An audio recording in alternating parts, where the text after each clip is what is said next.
karena saya yang ngotot minta penjadwalan taspen. Bayangkan uang ini adalah uang yang mereka yang bekerja tuh, yang pelayan kesehatan, ya, ada yang penyuluh, ada yang guru, Bapak, di kampung-kampung di seluruh Indonesia. Coba Anda bayangkan, ini bukan uang dari APBN sebetulnya, tapi potongan gaji. Karena dia bekerja pada negara, gajinya dari negara, benar, dari APBN. Tapi itu adalah haknya sebagai pekerja. Yang ingin saya tanyakan, dan kebetulan Anda sebelumnya adalah Direktur Investasi PT Taspen, jelaskan kepada kami bagaimana skema dan proses persetujuan investasi di PT Taspen. Bapak ini jangan kayak nggak ngerti ya soal tadi pembagian persentase, atau memang tidak mengerti.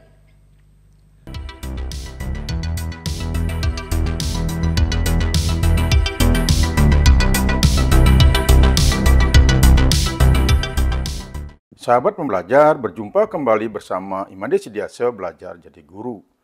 Pertemuan kita kali ini, kita akan menyimak RDP dari Komisi 6 DPR RI dengan Dirut PT Taspen Persero. Anggota Komisi 6 DPR RI, Rieke Diah Pitaloka dari fraksi PDI Perjuangan mencecar PLT Dirut Taspen Persero yang saat ini dipegang oleh Direktur Investasi Biaya Taspen, yaitu Roni Hanitio Aprianto, terkait dugaan investasi bodong senilai 1 triliun rupiah. Baiklah sahabat pembelajar, mari kita simak bagaimana Rieke mencecar PLT dari Dirut Taspen Persero. Ke Ibu Rieke Diah Pitaloka. Assalamualaikum warahmatullahi wabarakatuh. Salam sejahtera untuk kita semua. Om Swastiastu, Namo Buddhaya, salam kebajikan, rahayu. Yang kami hormati pimpinan dan anggota Komisi 6 DPR RI, yang kami hormati PLT Direktur Utama PT Taspen Persero beserta jajarannya, hadirin yang hadir di dalam rapat Komisi 6 DPR RI. Menyambung dari beberapa teman terdahulu, tapi sebelumnya izin pimpinan, saya minta dipaparkan skema tadi terkait beberapa jaminan kecelakaan kerja, program tabungan hari tua, program pensiun, program jaminan kematian, cost sharing antara pekerja dan pemberi kerja, itu presentasenya seberapa, Pak? Izin boleh pimpinan?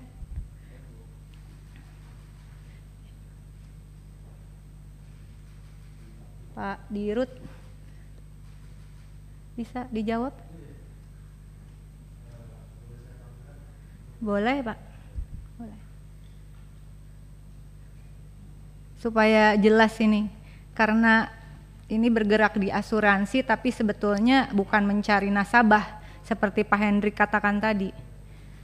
Pesertanya udah ada gitu, jadi seperti kantong semar lah.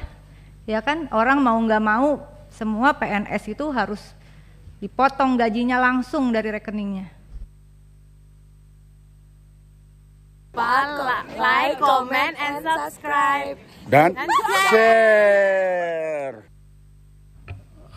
Untuk detailnya, Bu Rieke, mohon izin nanti mungkin bisa dijawab oleh Pak Direktur Operasional.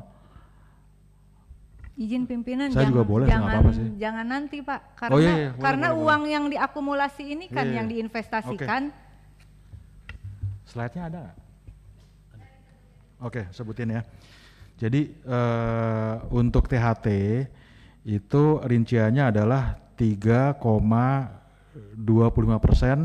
dari gaji pokok plus tunjangan istri, suami dan anak.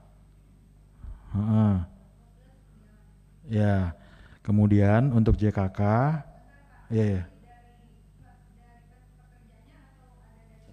itu dari pekerja. JKK 0,24%. 0,24% dari dari gaji pokok. Tunjangan dan anak. No, gaji pokok. Gaji pokok dari pekerja atau ada cost dari sharing? Pekerja. Dari pemberi kerja, sorry. Dari pemberi kerja. Pemerintah berarti ya? Ya. Terus JKM 0,72. JKM 0,72 dari gaji pokok, ini juga dari pemberi kerja. Oke, terus ada lagi? THT 3,25% dari pekerja. Ini pensiunnya. Ini pekerja. Jaminan kematian, jaminan kecelakaan kerja, jaminan tabungan hari tua, pensiun. Nah, pensiunnya 4,75% dari gaji pokok plus tunjangan. Dari pekerja berarti? Ya. Nggak ada dari pemberi kerja? Enggak. Oke. Terima kasih pimpinan, saya lanjutkan. Jadi ini perlu clear juga ke publik bahwa yang dikelola oleh dana Taspen sebetulnya bukan seperti bisnis asuransi pada umumnya begitu ya. Tapi ini adalah uang dana amanah kalau kita sebut di dalam skema jaminan sosial, dana amanah cost sharing antara pekerja dan pemberi kerja begitu. Dan yang ditanggung oleh pemberi kerjanya yaitu pemerintah tadi 0,24% untuk JKK dan 0,72% untuk jaminan kematian. 4 tambah 2 6, 2 tambah 7 9, berarti 0,96% saja yang dari pemberi kerja. Betul kan Pak? Sisanya 3,25% plus 4,75%, 25 tambah 10, 8%. 8% itu adalah dari gaji pekerja, baik itu PNS begitu, lalu apalagi Bapak? Pejabat negara, anggota DPR dan DPRD ya. Jadi ini adalah uang potongan gaji mereka yang bekerja pada negara. Uang ini lalu diinvestasikan.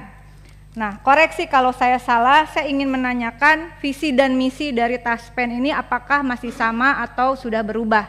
Visi, menjadi perusahaan asuransi sosial dan dana pensiun yang unggul, terpercaya dan berkelanjutan demi mewujudkan kesejahteraan peserta untuk meningkatkan nilai ekonomi dan sosial Indonesia. Masih? Alhamdulillah masih.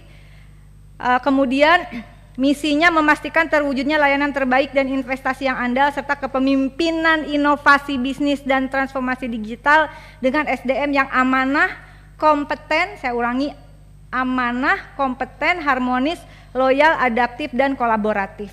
Kita kembali ke visi.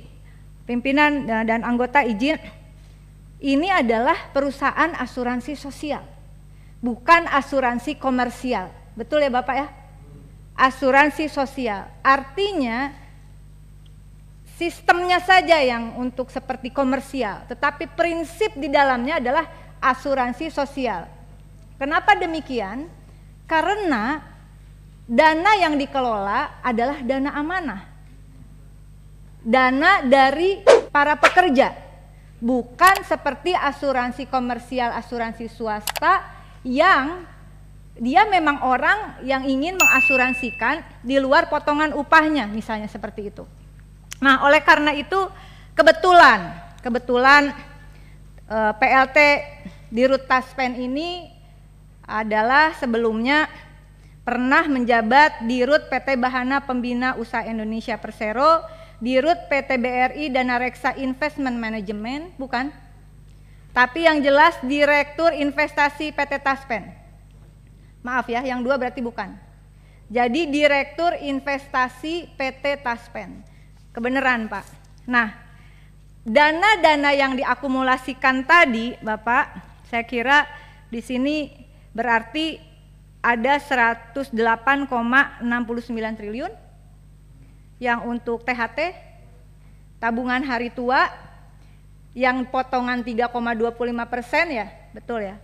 Kemudian yang iuran pensiun juga itu dana dari potongan pekerja 4,75%. Saya langsung saja ingin menyampaikan sama sebetulnya seperti rekan-rekan yang lain. Ada indikasi kuat terjadinya investasi fiktif yang sudah ramai di pemberitaan begitu. Betul ya Pak ya? Investasi fiktif 1 triliun. Berarti kalau saya boleh katakan dengan tadi kenapa saya minta dijelaskan ini uang siapa, pekerjakah atau mereka yang seperti di asuransi komersial, ternyata uang ini adalah uangnya para pekerja yang bekerja pada negara dari atas sampai bawah Pak ya. Jadi jangan dibayangin hanya pejabat negara di level atas. Totalnya berapa sekarang? 3, berapa juta Pak? Total 7,6 juta 11.277 dari atas sampai bawah. Potongan gaji orang yang bekerja, saya ulangi lagi Pak ya. Potongan gaji orang yang bekerja sampai level bawah. Jangan ngebayangin yang jabatan-jabatannya menengah ke atas yang gajinya gede. Bayangkan Bapak supaya punya imajinasi yang sama nih. Karena saya yang ngotot minta penjadwalan taspen. Bayangkan uang ini adalah uang yang mereka yang bekerja tuh yang pelayan kesehatan, ya ada yang penyuluh, ada yang guru, Bapak di kampung-kampung di seluruh Indonesia. Coba Anda bayangkan, ini bukan uang dari APBN sebetulnya, tapi potongan gaji. Karena dia bekerja pada negara, gajinya dari negara benar, dari APBN. Tapi itu adalah haknya sebagai pekerja. Yang ingin saya tanyakan dan kebetulan Anda sebelumnya adalah Direktur Investasi PT Taspen. Jelaskan kepada kami bagaimana skema dan proses persetujuan investasi di PT Taspen. Bapak ini jangan kayak nggak ngerti ya soal tadi pembagian persentase atau memang tidak mengerti. Bukan yang tadi misalnya ini dari potongan upas memang tidak tahu. Harusnya tahu supaya kita feel-nya tuh sama. Oh ini duit orang yang kerja di pelosok-pelosok di seluruh Indonesia total 7,6 juta tadi. Bagaimana fungsi manajemen resikonya? Jadi yang pertama bagaimana proses persetujuan investasi di Taspen. Di mana posisi komite investasi Taspen, bagaimana prosedur pengangkatan pimpinan dan anggota, apa ada komite investasi Taspen? Ada kan? Bagaimana mekanisme seseorang bisa ditetapkan sebagai komite investasi Taspen? Lalu bagaimana skemanya dan Anda juga sekarang masih merangkap sebagai Direktur Investasi Taspen. Keputusan itu kan pasti tahu dong. Kalau nggak tahu berarti saya jadi bertanya, kenapa bisa ada di sini? Tahu kan? Bagaimana prosedur mekanisme SOP investasi itu? Lalu karena ini sudah jadi pemberitaan, saudara-saudara, jadi uang potongan gaji tadi terindikasi kuat ada investasi fiktif sekitar kurang lebih 1 triliun. Betul ya? Meskipun sekretaris perusahaan pada 3 September 2023 corporate secretary Mardiani Pasaribu masih. Lupa like, comment, subscribe, dan share. Sudah nggak, udah pensiun. Dia mengatakan tidak ada apa-apa. Tapi kemudian ada indikasi investasi fiktif 1 triliun. Nah, kan orang investasi nih, direkturnya. Apa sih yang dimaksud investasi fiktif? Tolong dong jelasin Pak, paling tidak kepada kami di sini begitu. Nah, dari penelusuran berita yang sudah dilansir oleh media-media yang kredibel saya kira, rekanan Taspen dalam investasi fiktif ini adalah PT Insight Investment Management. Bagaimana prosedur Anda bisa memutuskan menyetujui sebagai direktur investasi? Apakah tidak melalui persetujuan direktur investasi atau tanpa sepengetahuan direktur investasi ke PT Insight Investment Management, dan PT Insight Investment Management ini kemana investasinya? Tadi kan Pak Hendrik sudah menyinggung tuh, ada investasinya, ini juga nanti mohon tertulis Bapak ya, mohon tertulis. Investasinya ini SBN, reksadana, obligasi korporasinya ini apa? Apa Apa obligasi korporasi ya Pak Hendrik ya? Pak Hendrik, jangan seperti makro begini dong. Kita juga harus tahu depositonya di mana, sahamnya dan seterusnya dan sebagainya. Nah, apakah PT Insight Investment Management termasuk di dalam struktur investasi yang Bapak jelaskan tadi? Tapi kemana jelasnya begitu? Nah, bagaimana yang terakhir adalah bagaimana dengan mitigasi taspen agar tidak terjadi hal serupa ke depan. Kebetulan Anda merangkap jabatan PLT Dirut dan masih menjabat sebagai Direktur Investasi. Persoalan asuransi sosial, investasinya juga sesuai dengan tadi misinya, kepemimpinan yang amanah, itu yang paling penting menurut saya. Kita memperjuangkan agar ini dana amanah Pak, kalau kami dalam jaminan sosial, karena ini dalam asuransi sosial bukan komersial, sebenarnya ini dana amanah. Bagaimana mekanisme keputusan investasi itu?